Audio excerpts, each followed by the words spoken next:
Sabe, para quem treina ou é apaixonado por judô, existe uma barreira que todo mundo encontra, que é a linguagem. Com certeza. A gente ouve os termos em japonês o tempo todo, mas será que a gente entende mesmo o que eles significam? É. Hoje a gente vai tentar quebrar esse código. Temos em mãos um material incrível, guias de um curso de pós-graduação do professor Luiz Pavani, que mergulham fundo na terminologia. E o nosso objetivo aqui é ir além da tradução, sabe? É descobrir a filosofia por trás de cada palavra. Exatamente, porque não é só um vocabulário, é a própria estrutura da arte. Cada termo, sei lá, de Kodokan, há um golpe como o Soinage, é como um fóssil linguístico, sabe? Ele carrega a biomecânica, os valores dos fundadores, a cultura. Então, quando a gente analisa a escrita, a pronúncia, a gente começa a entender como essas palavras moldam a prática no tatame. É ver o judô com outros olhos. Perfeito. E para a gente começar a descompactar isso, vamos pelo mais básico, que já é uma confusão para muita gente. A própria palavra judô. Eu já vi escrita de tudo que é jeito, judô com um traço em cima, Sim. judô com vogal dobrada, até ziudo. Por que essa bagunça toda? E, falando sério, aquele tracinho em cima da letra, o tal do macron, faz mesmo diferença? Faz toda a diferença. Essa pergunta é excelente porque ela vai no centro da questão, que é como traduzir sons de um idioma para as letras de outro. Certo. Essas variações vêm dos diferentes sistemas de romaji, que é a romanização do japonês. Ao longo do tempo, vários sistemas foram propostos. Tem o Kunrei Shiki, por exemplo, que é mais sistemático para os japoneses. E nele, ju vira ziu. Ah, tá aí o ziudo. Exato. Outros tentam representar a duração da vogal dobrando a letra. Daí o judô. E qual é o certo, então? Existe um certo? Olha, o mais usado academicamente e que preserva melhor a sonoridade original para gente, falantes de português, é o sistema Hepburn. E é nesse sistema que o macron, o tracinho, é fundamental. Ele não é só um acento, então. De jeito nenhum. Ele indica que a vogal é longa. Em japonês, a duração da vogal pode mudar completamente o significado. É a diferença, por exemplo, entre kado, que é a esquina, e kado, que é a arte dos arranjos florais. Entendi. Então, judô não se pronuncia judô, com o nosso O fechado. A pronúncia correta se aproxima mais de um judô, alongando as vogais. Exatamente. A pronúncia correta é com as vogais longas. Kodokan, não kodokan. Esse detalhe já aproxima a gente muito mais da sonoridade original e do respeito à língua. Sabe uma coisa que sempre me confundiu na prática e que o material finalmente me deu uma resposta? Manda! A gente aprende que seifa é keri, mas o golpe que todo mundo aprende no começo é o osotogari, com G. Aham. Eu sempre achei que era, sei lá, um sotaque ou que eu tinha entendido errado, mas o material explica que isso é uma regra gramatical, um tal de rendaku. Como é que isso funciona? Esse é um dos momentos mais legais para quem estuda terminologia. O rendaku, ou sonorização sequencial, é um fenômeno fonético muito comum no japonês. Quando duas palavras se juntam para formar uma palavra composta, a primeira consoante da segunda palavra pode se tornar sonora. Sons surdos como K, S, T e H se transformam nos seus pares sonoros, G, Z, D e B. Ah, então o K de kari, por ser a segunda palavra em osotogari, ele meio que amolece e vira H. Daí osotogari. Perfeito, é exatamente essa lógica. E depois que você entende essa chave, um monte de nomes que pareciam inconsistentes começam a fazer todo sentido. Por exemplo, katame. Imobilização. Isso. Mas quando juntamos com kesa, que é através do corpo, vira kesa gatame. O K vira G. E acontece com outros sons também, se disse. Sim.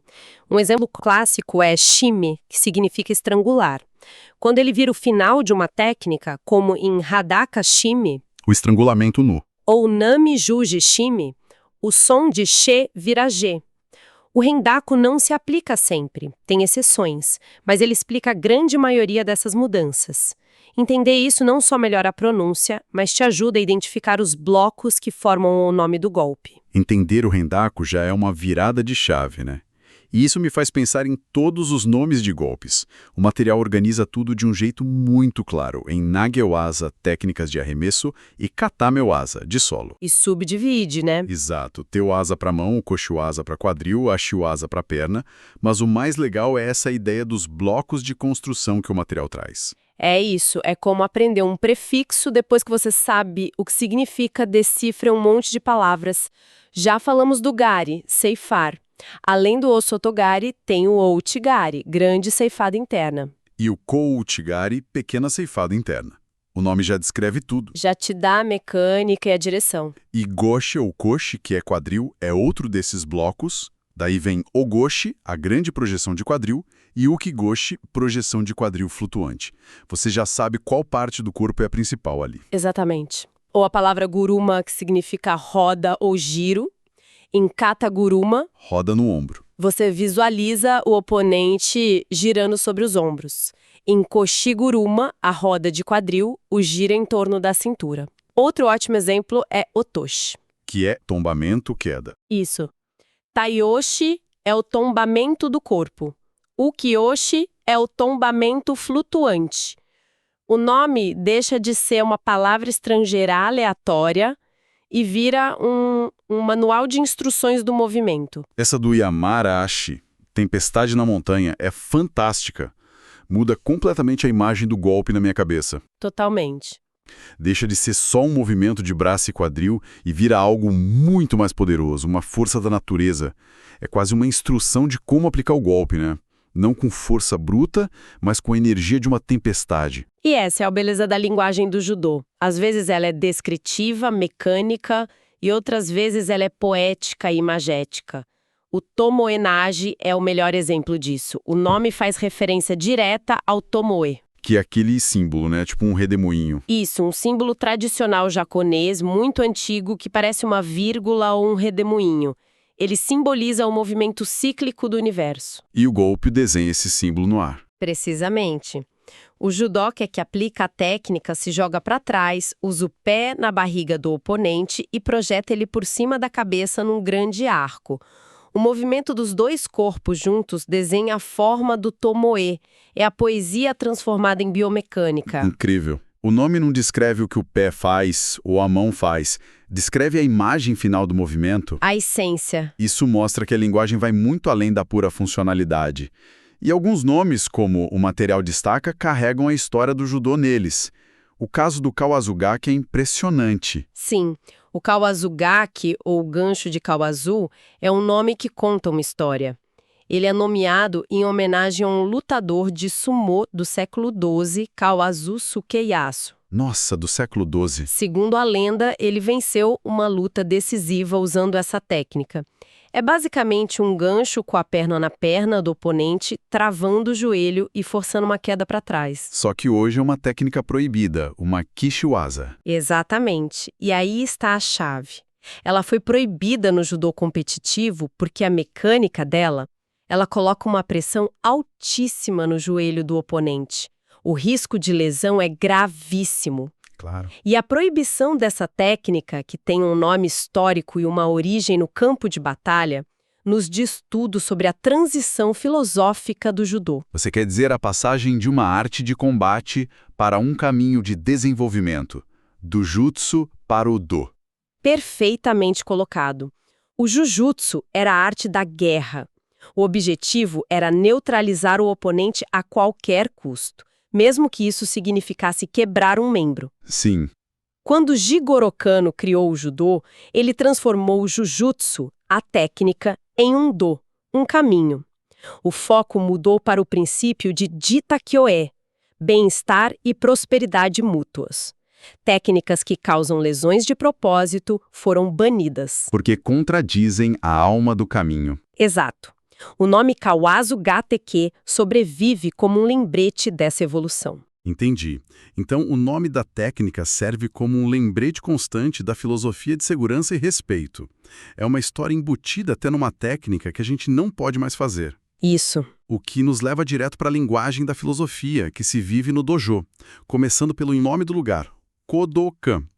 Eu sempre ouvi a tradução Instituto do Caminho, simples, direto. Sim, essa é a tradição mais comum, mas o material nos convida a desmontar os kanjis, os ideogramas, para um entendimento mais profundo.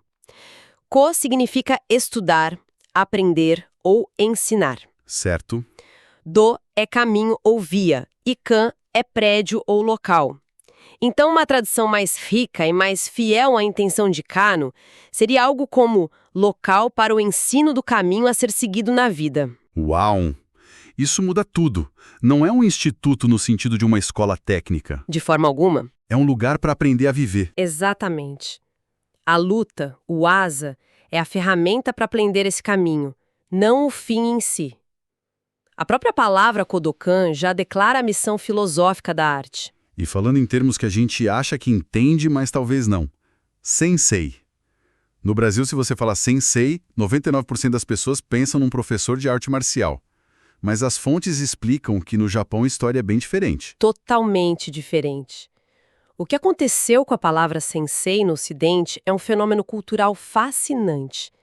No Japão, o significado literal é aquele que nasceu antes. Aquele que nasceu antes. Sim, sen de antes, sei de nascer, é um título de profundo respeito usado para se dirigir a uma gama enorme de profissionais. Médicos, advogados, professores, políticos, artistas renomados. É um termo de reconhecimento pela maestria em qualquer campo. Por que você acha que essa palavra especificamente foi a que pegou no Ocidente com tanta força, ganhando esse status quase mítico dentro do dojo? Eu acredito que seja por um processo de estreitamento e intensificação de significado. Fora do Japão, o termo se concentrou no único contexto em que era ouvido, o dojo. E dentro desse microcosmo, ele absorveu toda a carga da relação mestre-discípulo, sabe? Aham. O sensei no Brasil não é só o instrutor técnico, ele é a figura central que guia o aluno no caminho, no dou. Isso envolve aspectos técnicos, morais e filosóficos. A palavra virou um pilar dessa relação. Totalmente. Eu lembro do meu primeiro sensei. A gente tinha mais receio de decepcioná-lo moralmente do que de errar um golpe. A palavra carregava esse peso todo. Exato. E as saudações. Sempre ouvi o comando Shoumen Rei. E como todo mundo, achava que era só cumprimentar a frente, a parede onde fica a foto do Jigoro Kano. É o entendimento mais comum, mas, de novo, os kanjis nos dão uma camada extra. Shoumen é escrito com os ideogramas shou e men. O segundo, men, significa face ou frente. Mas o primeiro, shou, é muito importante. Ele significa correto, justo, principal. Portanto, shoumen não é apenas a frente geográfica do dojo. É a face correta, o lugar de honra. Então a saudação não é para a parede. Não. É para o que ela representa. Precisamente. É um ato de respeito e gratidão aos ideais do judô, à sua história, ao fundador e a toda a linhagem de mestres que permitiram que aquele conhecimento chegasse até ali. É uma saudação aos princípios que aquele espaço representa. A palavra transforma um gesto físico em um ato de conexão filosófica. Depois de toda essa análise, fica muito claro que a terminologia do judô não é só um glossário para decorar para o exame de faixa. Longe disso. É, na verdade, um mapa da arte. Cada palavra parece ser uma porta de entrada, ou para a biomecânica, ou para um evento histórico, ou para um dos princípios éticos do caminho suave. Exatamente. Acredito que compreender esses termos transforma a prática de forma fundamental. Um golpe deixa de ser só um movimento mecânico, um conjunto de passos a ser memorizado, e passa a ser a expressão de um conceito. Ele se torna um tombamento, o otoshi, uma ceifada, o gari, ou um redemoinho, o tomoe, a palavra da intenção, imagem e significado ao gesto físico. Pra gente fechar, tem uma reflexão final que o material me provocou e que eu achei genial. Manda aí. O texto descreve os katas, que são as sequências de movimentos, a essência do judô. Um deles, o Itsuki-nyu no kata, as 5 formas, foi criado ou finalizado pelo próprio Kano, para expressar os princípios mais elevados do judô, as forças da natureza. O movimento das ondas, o choque das marés. Isso. E o mais curioso que a fonte destaca é que seus 5 movimentos não têm nomes. O que levanta uma questão final e muito provocadora. Pois é. Em uma arte marcial com uma terminologia tão rica, tão precisa, tão descritiva e poética como a que a gente acabou de discutir, o que significa quando seus princípios mais profundos, aqueles que descrevem as próprias leis do universo, são expressos não com palavras, mas com o puro movimento? É uma pergunta em tanto. Talvez o objetivo final de toda essa linguagem, de toda essa estrutura de nomes e significados, seja paradoxalmente nos levar a uma compreensão que está além dela. Um lugar onde o corpo finalmente entende o que as palavras não conseguem mais explicar.